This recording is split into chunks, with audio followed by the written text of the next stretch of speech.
for me, big focus of 2020 is we're going all in on content. All in on content.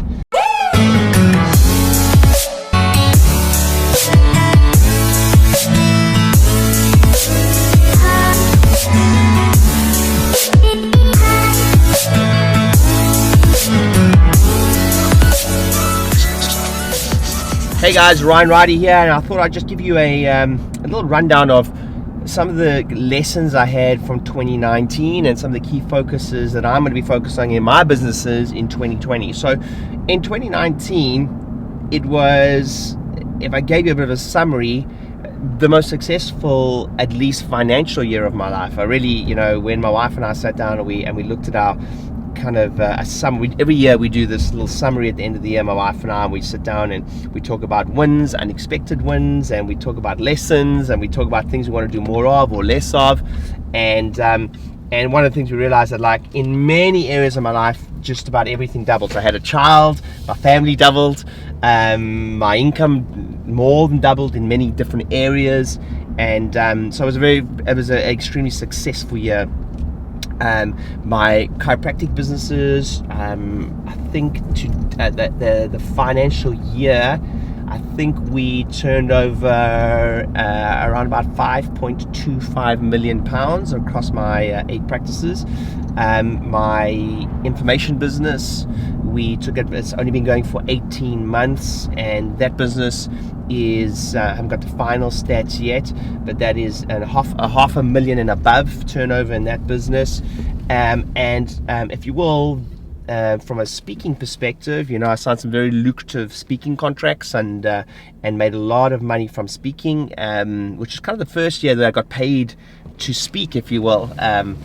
Last year, I also had a nice big leap in my property business and closed a few deals, but also have some really exciting property deals that are in action now, essentially in January 2020. And there's both a bank I'm buying and refurbishing the bank into multiple rooms, and then there's a student let up in Burnley in Manchester that I'm busy buying. It's me a 13-bed HMO that I'm closing on now, hopefully on the 7th of January. So there's a lot of cool things happening from that perspective. Again, some first time that I would say that my passive income from property is really become substantial and an exciting part. So a great year for me all around, but I also had some lessons, some great lessons. I also, my rent portfolio grew, and we're doing really nice in that.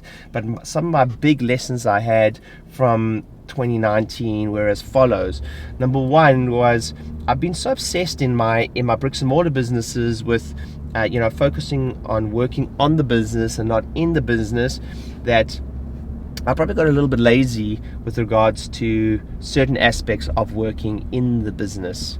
One of my greatest mentors in business and marketing is a guy by the name of Dan Kennedy, and he always gives me information or advice that kind of shocks me a little bit, and often makes me realize, he's got a point. And one of the things I recently read from him was, there's a lot of entrepreneurs that talk about working on the business, but specifically in smaller businesses, sub £10 million turnover, is that it's great to work on the businesses, but sometimes you've got to prepare to get in the business too. So I probably did a little bit too much working on the businesses in some way, shape or form. Look, my income more than doubled. In some areas tripled and quadrupled in a year. But if I look, I probably got a bit lazy. I probably got a little sloppy in certain areas in the business where I was kind of management via abdication, even to the point of where I probably knew we were a bit sloppy somewhere, and didn't take the appropriate steps to make sure we did something about that. So that would probably be my biggest lesson. That one of the lessons was a little bit more working in the business at times. Another big lesson for me is that if you're going to try scale any business, I got so good, and my team, we are so good at generating new patients, we are so good at generating new customers, and hence the reason I've taken a business from 0 to just under £1 million within 18 months, and hence the reason why we continue to do so well in my practices. But I probably taken my foot off the gas a little bit when it comes to certain aspects of automating follow-up. So a big emphasis for me, so that's a mistake. Well, those kind of are two biggest mistakes. Was sometimes I've got to work a little bit more in the business, and the other one was I've taken my eye off the ball a little bit when it comes to certain retention strategies and certain follow-up strategies and certain reactivation strategies across all my businesses, and that's gonna be a big focus for me. So come 2020, here are my biggest focuses for 2020, and this might be helpful for you. Number one is certain aspects, or a few certain aspects.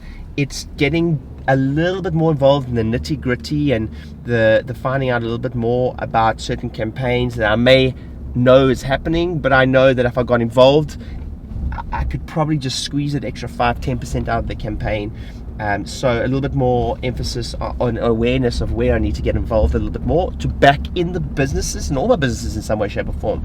But it's the awareness to know when the time is right, and also, if I'm honest with myself, not do the whole abdication thing when I know that it's good enough, and good enough is often good enough, but certain aspects of the business needs a little bit more focus. That's one. Another big focus of mine for 2020, so together with substantial follow-up, is taking, and if I clarify a little bit more on the follow-up, it's really thinking not just about first step follow-up or second step follow-up, thinking about 7th, 8th, 9th, 10th, and 2 years worth of follow-up. That's what I mean with follow-up, and having that so it is fulfilled and automated through robust CRM systems, and also a lot of the print follow-up we do in a lot of my businesses, we fulfill ourselves. And the problem whenever you fulfill yourself, whether it's telemarketing or direct response, is sometimes you don't do it because you're indeed fulfilling yourself. So big focus for me when I say follow-up is fulfillment that doesn't rely on human beings, really, or my human beings anyway, to do it. It's really looking at ways that it happens in spite of me over long periods of time. So my second big focus for 2020 is kind of on the back of a big lesson I'm learning.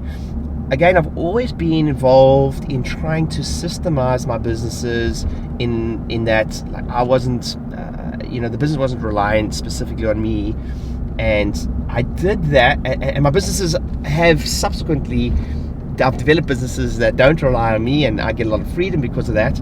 But I probably sacrificed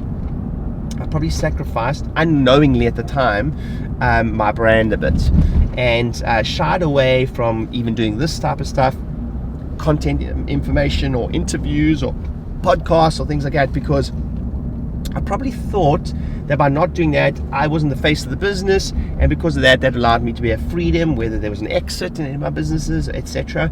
But what I probably messed up was not fully understanding that while creating information and creating content, or great content, is that you're also working on a personal brand.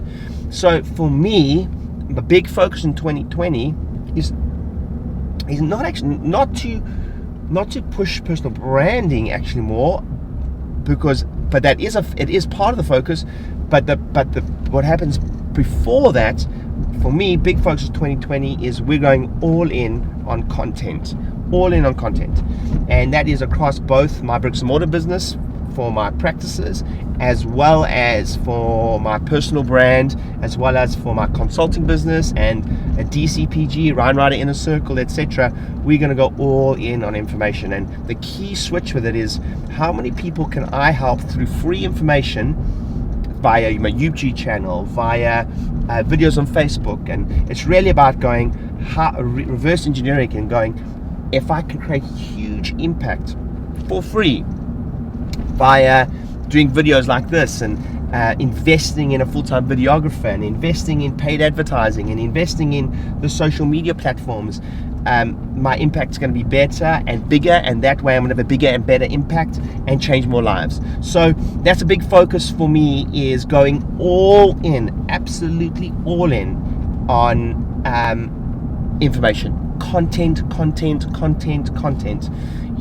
I'll give you a sneak peek here. Our long-term plan for by the end of 2020, towards the latter, last 2 quarters, is to producing content every day. every single day. We want to be pushing content out across multiple platforms. So anywhere from 100 to 200 pieces of content a week, more.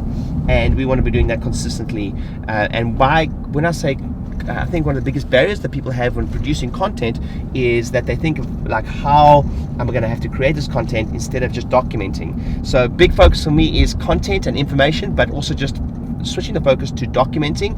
I'm on my way now to film a podcast with a celebrity in the property industry, and my videographer's with me, and I just told him to come along with me, and we would film in the car. So doing a lot more of this, and I'm starting in 2020 by practicing what I preach. The last piece of focus that I'd say for 2020 is kind of embracing a concept that I learned from Damon John. And Damon John always talks about, he's on the Shark Tank in America, and he always talks about, the power of staying broke. So I teach a lot of this, and I've been pretty good at this, but it's really on the back of hearing one mentor I follow is Grant Cardone, and he said that if you have money in the bank, you are financially literate. So another big focus for me in 2020 is, while it's good for my ego, my bank account's growing, it's fantastic to see, but I never want substantial money in my bank account. Never. I want to be investing that money as fast as possible, as often as possible, and property is a key area for me to do that, and I'll continue to grow my property portfolios. It's been super lucrative for me, and as I say, I've got some amazing properties on the go at the moment. So those three focuses for me is get back in the business in some aspects. The second focus was just go all in on content and document as much as possible, and really just try and make a bigger impact there. And the byproduct of that will be personal branding, and get a bit more focused on that. And the last part is really to make sure I'm always staying broke. And make sure I'm always, any money I do not know, I don't want money in my bank account, because essentially I am losing money. Your money is burning away in front of you because of inflation, etc., in the bank account. And I'll never forget someone saying, if you have money in the bank, you are financially literate. So those are my three big focuses for 2020. I don't know what yours are. It'll be great if you post in the comments what your big focuses for 2020 are, what your lessons for 2019 were, but those are mine. I hope it's helpful. I love and appreciate you guys all. I'll see you on the journey. Hey guys, if you liked my video and you like some of the content of that and it found it helpful for you to grow your practice, then you're going to want to check out my book. Listen, everything that I use to grow a business with 8 practices that turns over close to $7 million every single year. We have over 100 team members. My business I'm completely non-operational in my business now because I've been able to have the systems, the marketing systems more specifically, to bring tons of new patients in the front door, and we do it every single year. Last year alone, we generated over 10,000 new patients, and I've written the exact strategy in here. If you want to grab a free book, go ahead and do that. We pay for the book, you just pay for the shipping, and we'll send it across to you within a matter of days.